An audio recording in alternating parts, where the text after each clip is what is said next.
Today, guys, we are going to be jumping off of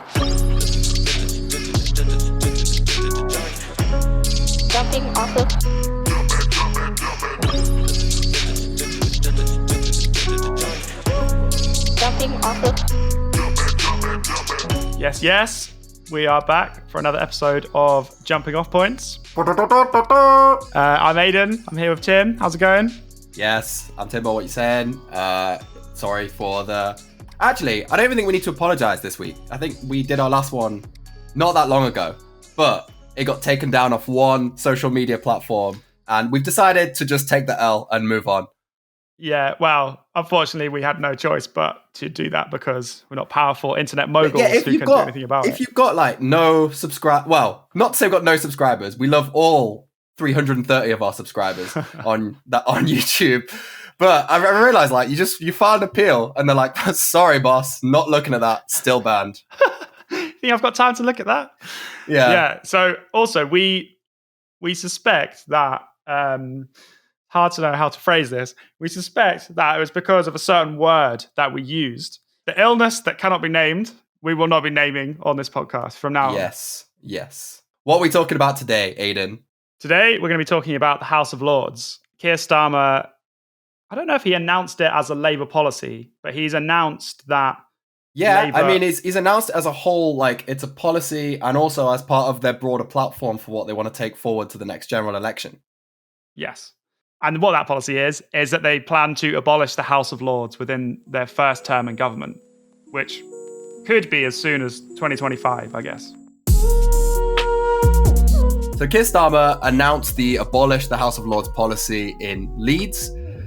Leeds significantly is an area outside of London, and part of this whole plan revolves around putting more power in the hands of regions on the outside of London, where currently Whitehall and Westminster are seen to dominate everything that happens there. Britain is one of the most centralised systems in Europe, and the centre has not delivered.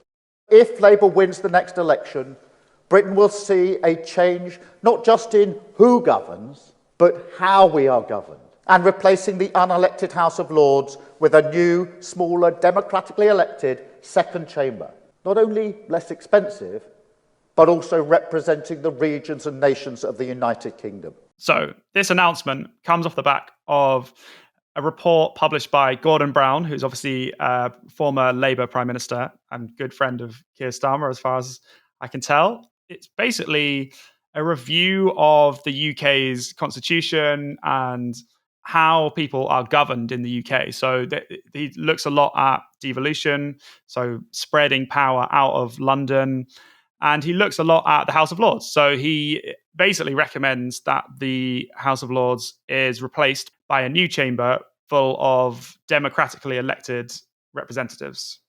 And the new chamber will be called an Assembly of the Nations and Regions. Very Lord of the Rings, very Fellowship. Yeah. We've got... It sounds a little bit like a cult or something, doesn't it? Different regions stepping up, like, I will pass the bill. The replacement chamber is going to be elected, as Aidan said. It will perform similar duties to the current House of Lords, and it will have some new duties chucked in there as well. Although the headline is Abolish the House of Lords, and it's nice to say, it's very sexy to say that, the actual policy is more about reforming the House of Lords with another thing that does a lot of the same stuff. When I first heard talk of this policy, I was like, that's a bit new and radical coming from Keir Starmer. But it turns out this is what something... What you said about Keir Starmer, mate? That Keir Starmer is like old and tired. Not new and radical. As in, if I was like given like, okay, can you pick two adjectives that do not describe Keir Starmer? New and radical are like the opposites of what I would suggest, basically. He's a revolutionary thinker. But maybe he's like old and traditionalist, like in public, but new and radical in other ways that only his closest friends would know. So basically, this is an idea that's been kicked around in our country for a really long time. Gordon Brown in specific has been banging on about it since, well, at least a decade ago. He talked about it after the Scottish referendum result, where Scotland decided whether or not they wanted to stay in the UK. He published a thought piece in The Guardian about abolishing the House of Lords in 2020. And then There's other parties too. Yeah, the SNP have also argued to abolish the House of Lords. Nigel Farage, who has run several parties at this point, or is it all one party that have had different names? Anyway, let's be honest, every party that he's in is just the party of Nigel Farage. It's the Nigel Farage party, yeah.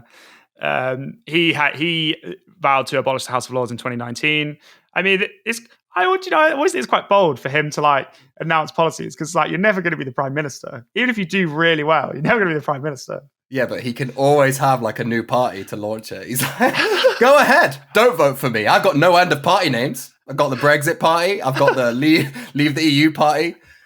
I've got the pints in the pub party. No, I'll keep going till I die. The pints in the pub party sounds like a good time. I would vote for him based on the name, yeah.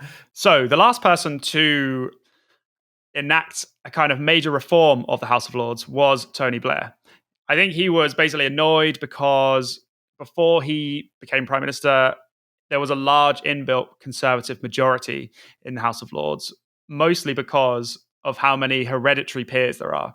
And this is, I think, the vital thing to understand about the House of Lords is that it represents, to a lot of people, how the UK used to work and how it used to be governed.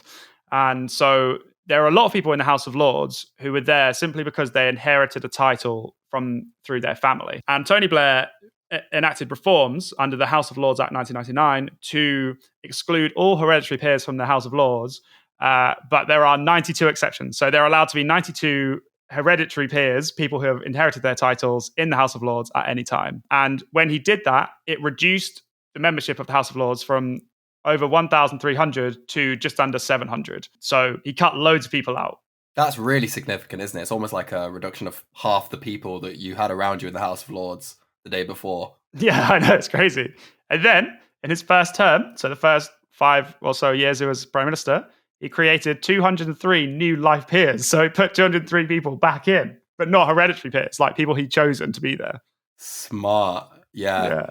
I imagine the House of Lords, the House of Lords demographics got a lot younger, but younger in the sense that the hereditary peers were 80, 90 years old. They're like, oh, all these whippersnapper fucking 70-year-olds coming in on the back of appointments from Tony Blair, turning this place into a high school. Jesus Christ.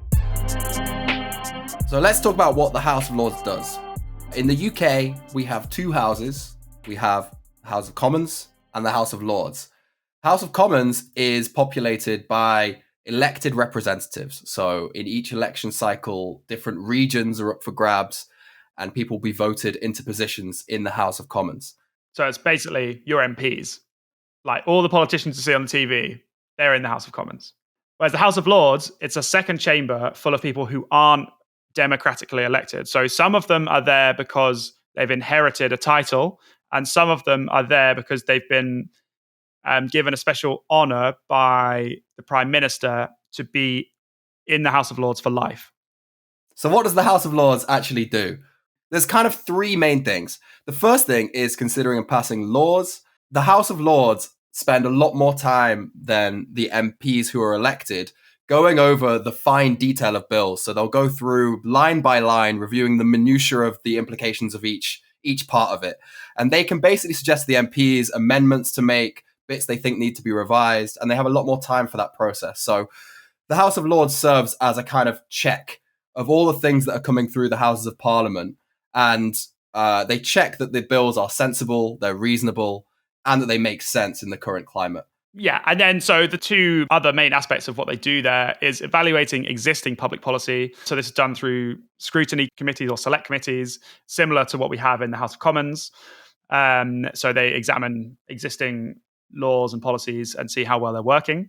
And the other part is just holding the government to account. So scrutinizing the government and asking them questions, I guess. Although the House of Lords exists as a parallel house to the House of Commons, they don't have the same amount of power. It used to be the case that they could outright reject laws that got put to them.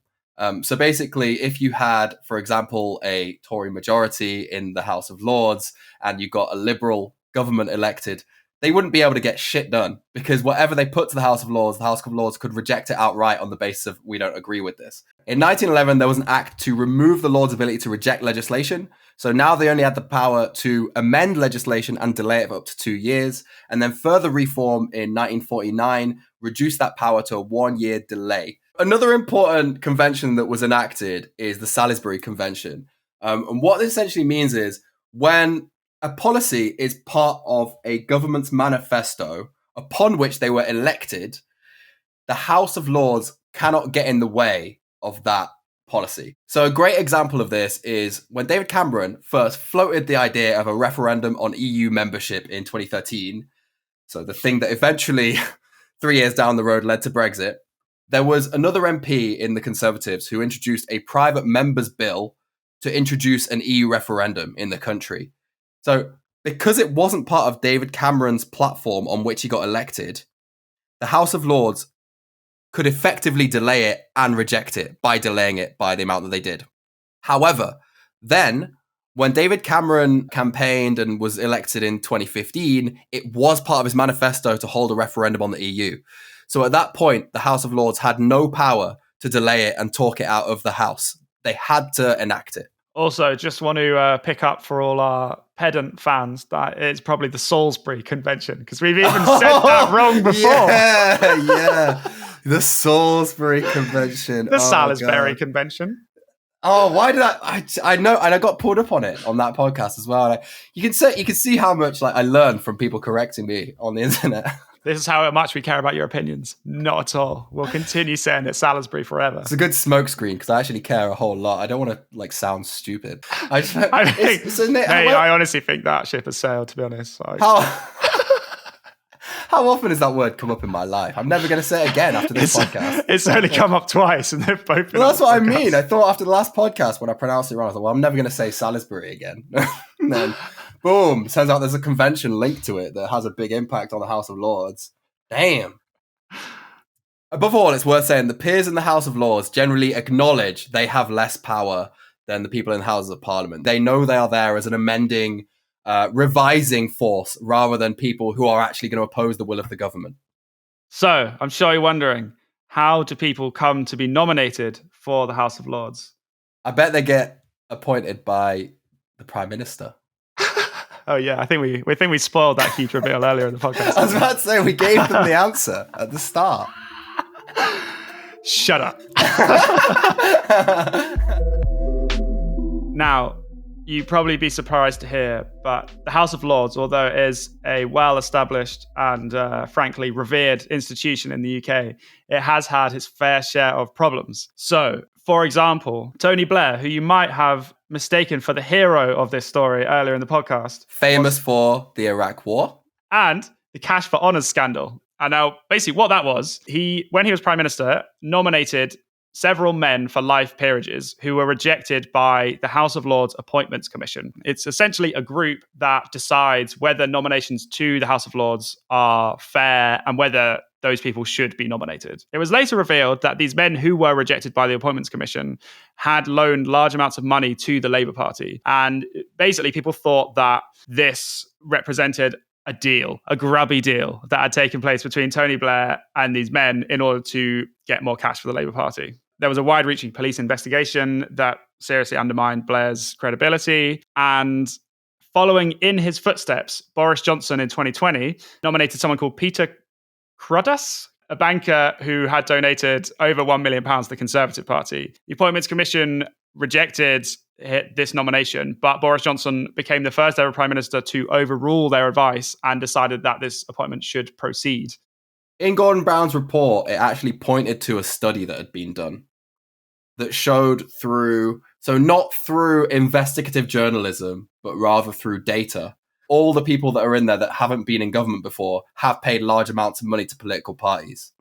Who would you nominate to be in the House of Lords if you were Prime Minister? If I could have just anyone from popular culture or something.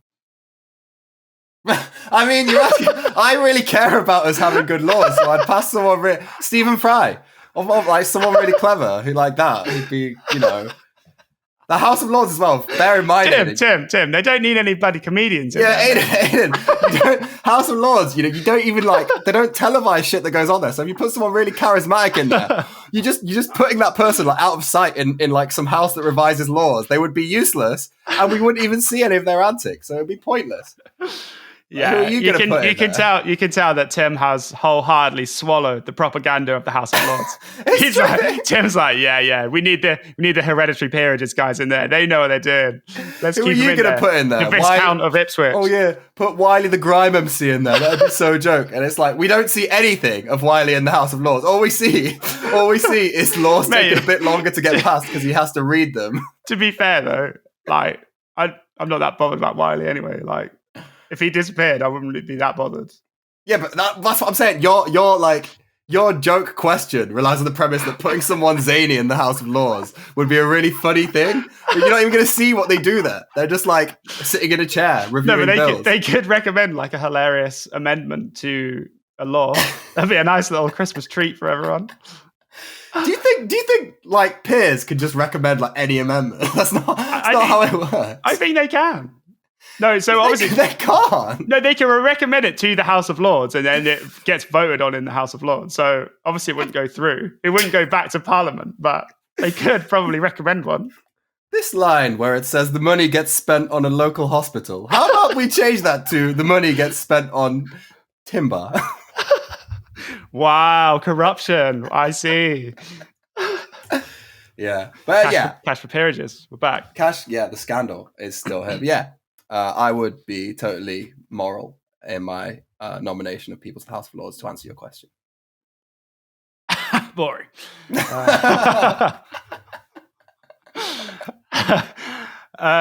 So back to Boris Johnson.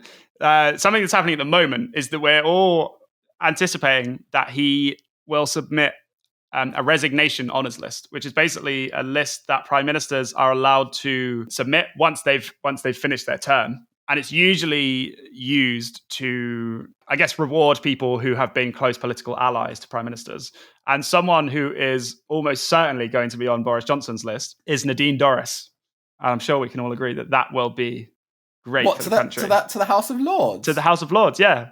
So, and also, right, because she's currently a sitting MP, if his resignation list was to come out now and she was to accept the peerage, she would have to resign her parliamentary seat, so there would be a by-election. So I think they've the Conservative Party have probably said, like, we need to delay this because otherwise Tory MPs will trigger by-elections and Labour might win them. To put this in context, Nadine Dorries comes across as a really unintelligent MP. She doesn't seem well read on any of the issues she comments on. She doesn't, whatever briefings they give to MPs behind the scenes, during the times that she was wheeled out during Boris Johnson's premiership, she never seemed well informed. She was also, Matt Hancock went on I'm a Celebrity, Get Me Out of Here. Nadine Dorries also went on I'm a Celebrity, Get Me Out of Here a few years ago. Really? Okay. Yeah. So House of Lords, okay. I've dissed it by calling it the House of Dweebs, but actually dweebs are the backbone of this country, right? These are people who have to review the bills in minute detail and make sure they're correct. I just can't imagine Nadine Dorries being a good candidate for that. But now that Aidan's mentioned that Boris is appointing her to the House of Lords, or might do, it's changing my whole understanding of whether that's a good system or not. I now think probably not. Because it's making me think, maybe I don't know how many other people. That's what's giving you the impression. How many other Nadine Dorries have there been over the years in the House of Lords? Mate, I've got a great example for you of someone else who is a classic bad example of someone. So Michelle Mone, who's in the news at the moment, she's like a businesswoman who has had business ventures including weight loss pills, fake tan products, property development, and cryptocurrencies. What's the downside? What's her negative characteristics though? Mate, you gotta wait. You gotta wait. She was accused of using a tax avoidance scheme at her company between 2009 and 2012. In 2014, a former employee of hers won a claim for unfair dismissal after she electronically bugged his office at work. Oh no. Okay. And then in 2015, she was chosen by David Cameron's government to lead a review into small businesses in deprived areas. Then 2 weeks later, David Cameron announced his resignation honours list, which included a lifetime peerage for Michelle Mone.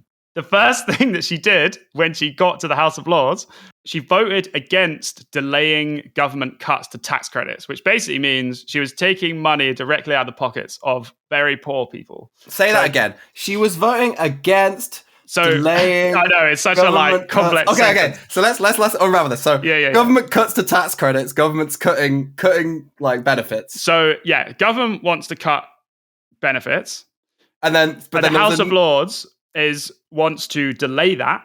So don't cut their benefits now. At least do it in a year or something. And she voted to make it happen right now. That was the first thing she did. And then she basically only turned up for like 10% of the sitting sessions of House of Lords. Then, more recently, in 2020, a close business associate of her and her husband started a new company called PPE MedPro, which got very large contracts from the government during COVID to the tune of £200 million. It was very recently revealed that Michelle Mone, despite claiming that she had nothing to do with this company, had massively profited from it and was keeping loads of money in an offshore trust, sorry. So she's now had to take a leave of absence from the House of Lords because she's under investigation for fraud. I'm going to be £30 million. I'm going to be real with you. When I get red flags in my mind about Nadine Dorries, it's specifically on the account. It's specifically on account of the fact that I don't think she can read very well. So all of these are really bad things that you've told me about this other person, and obviously heinous behavior from someone in the House of Lords. But if she's a good reader, I would kind of not be as concerned. Why? I don't know. I was like, well, yeah, she's done all that bad stuff, but maybe she can read the bills properly and she's informed. Yeah, no, but if she reads the bills properly and the only things that she votes for are in her personal interest.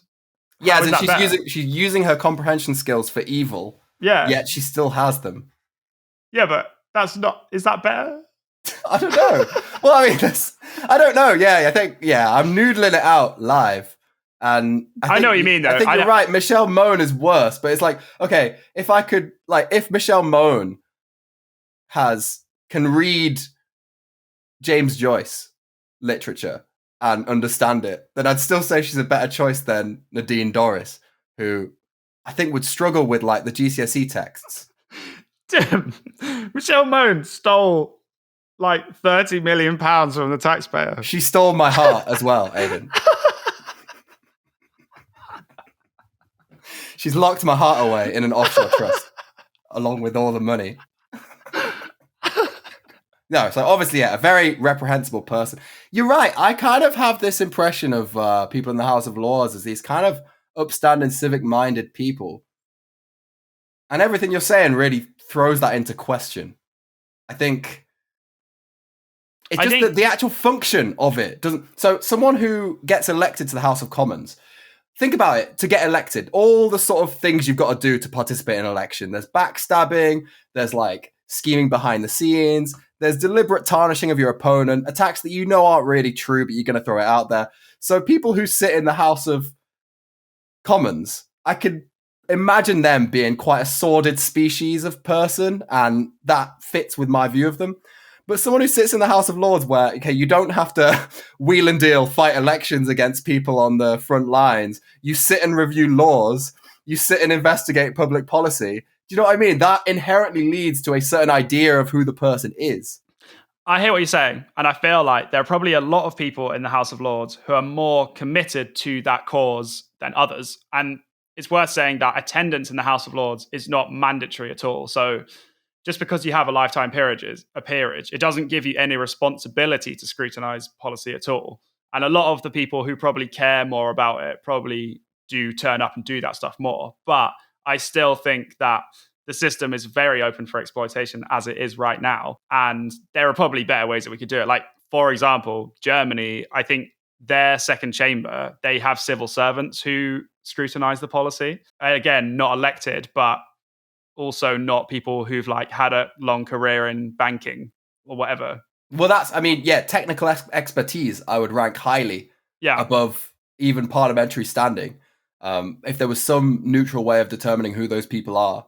Luckily, we don't have to decide that because we're not in charge.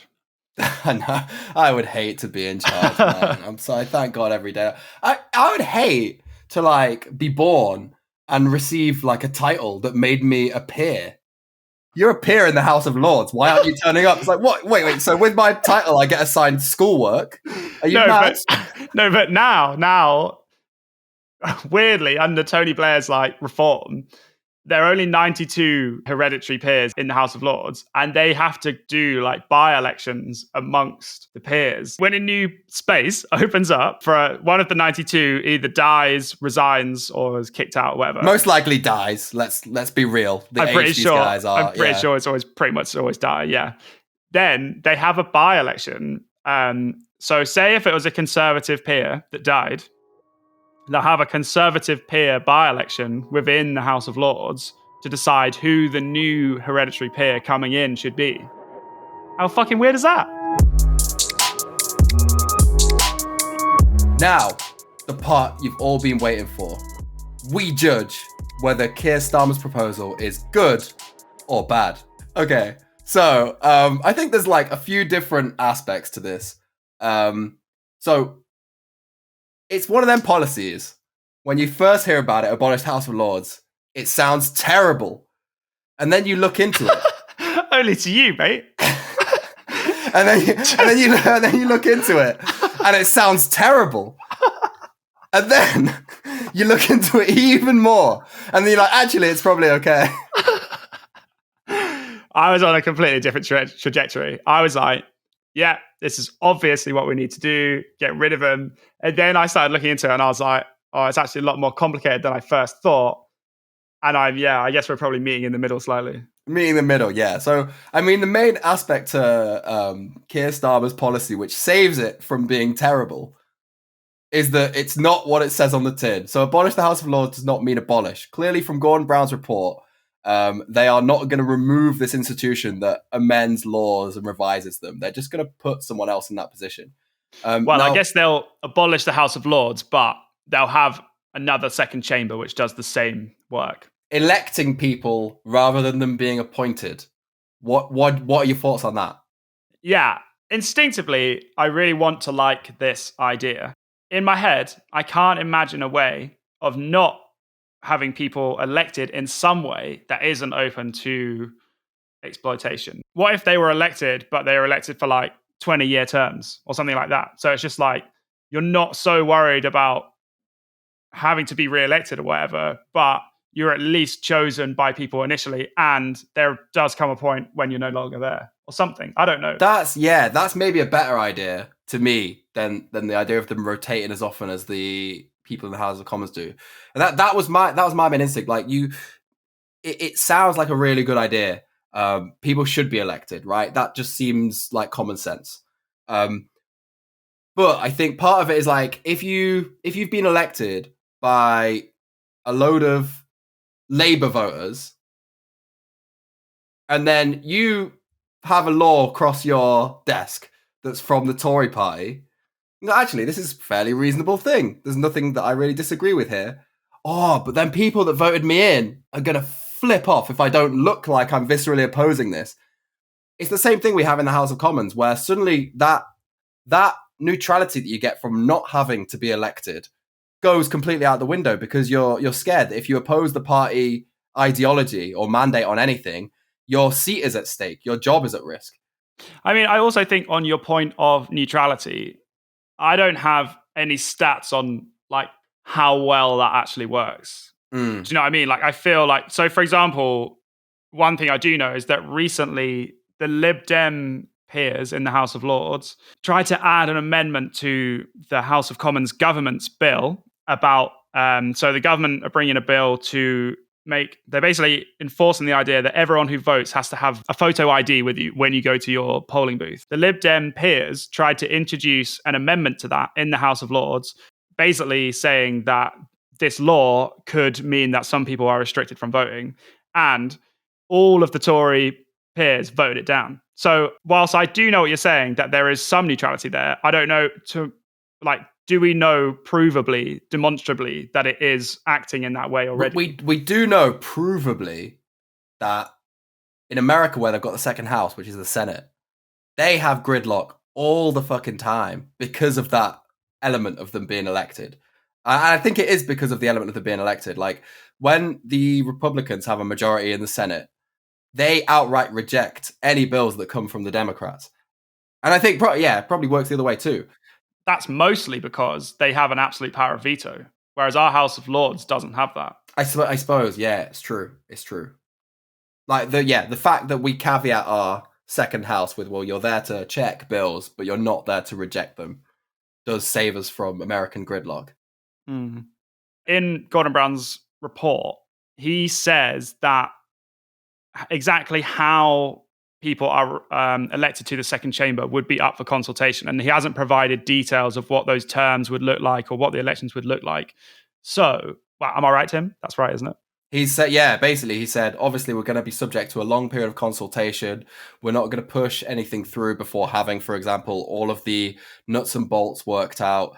That's the conversation we're having now. By the time the election comes, which actually isn't that long away, could be in like a few years' time, they want to have it all worked out. So they're actually saying, right, elect us and we deliver this that we've discussed.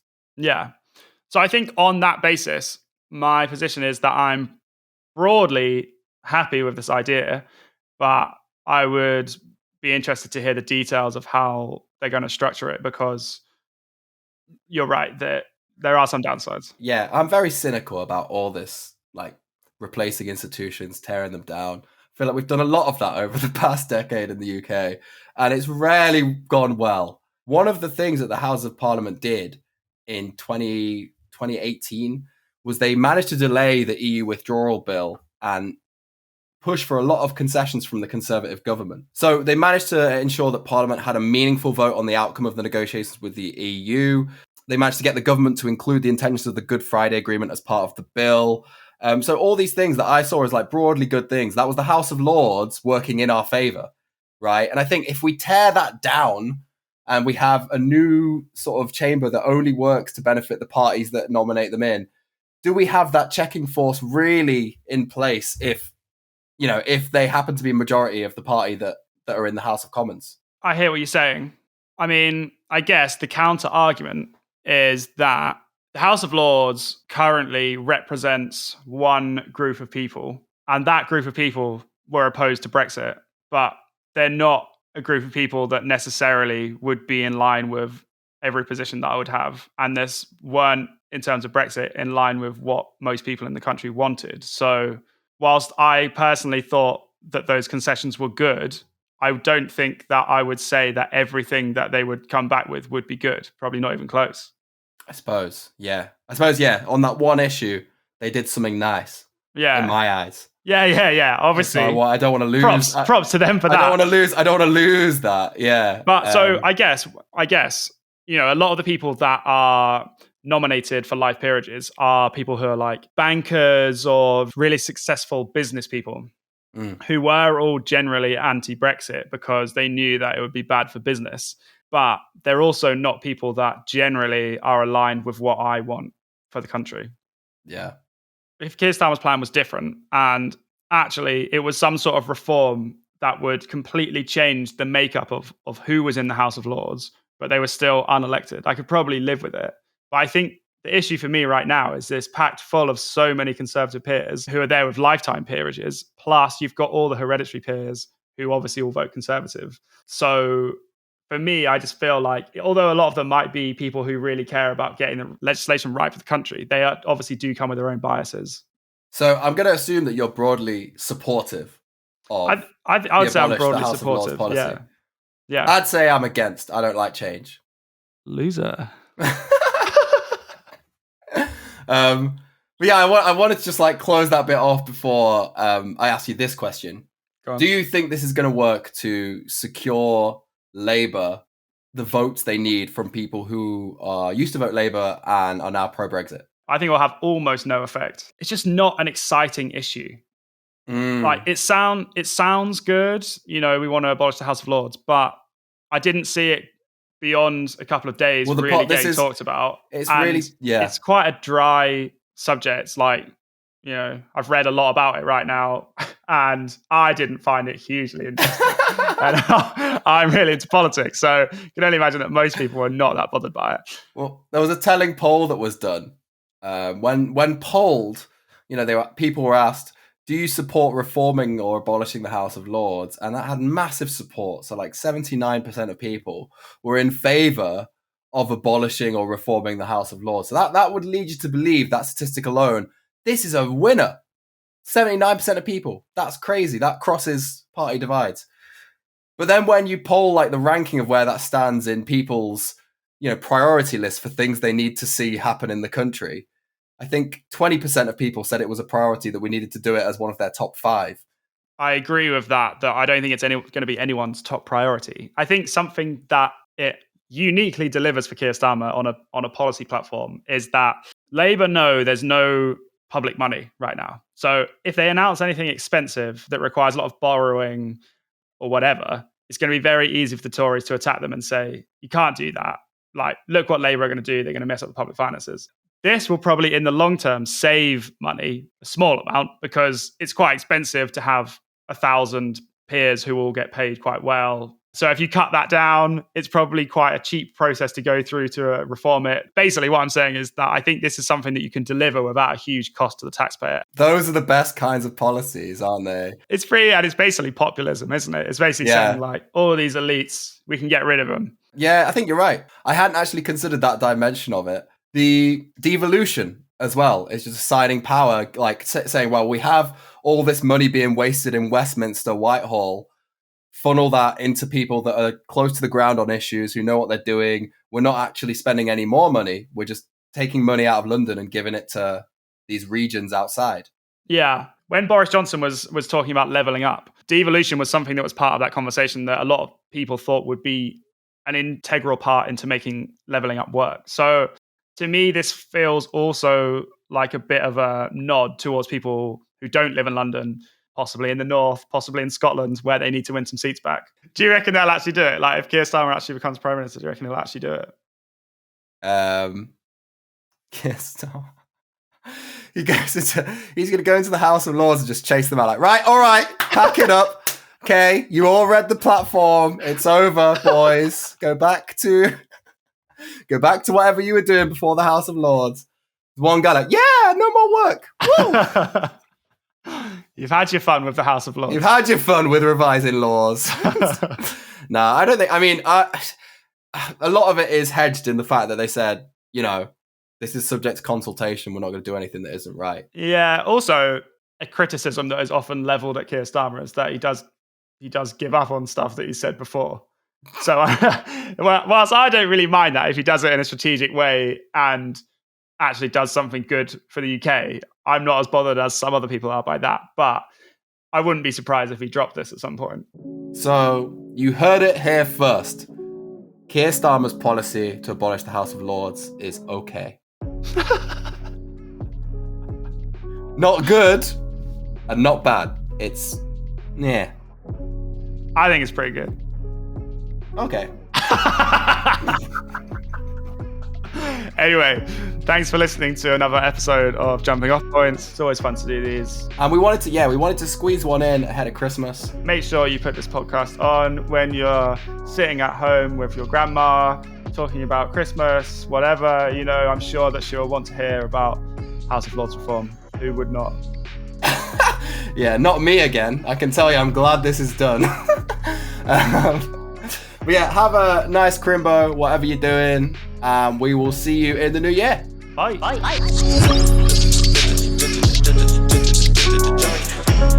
Jumping off the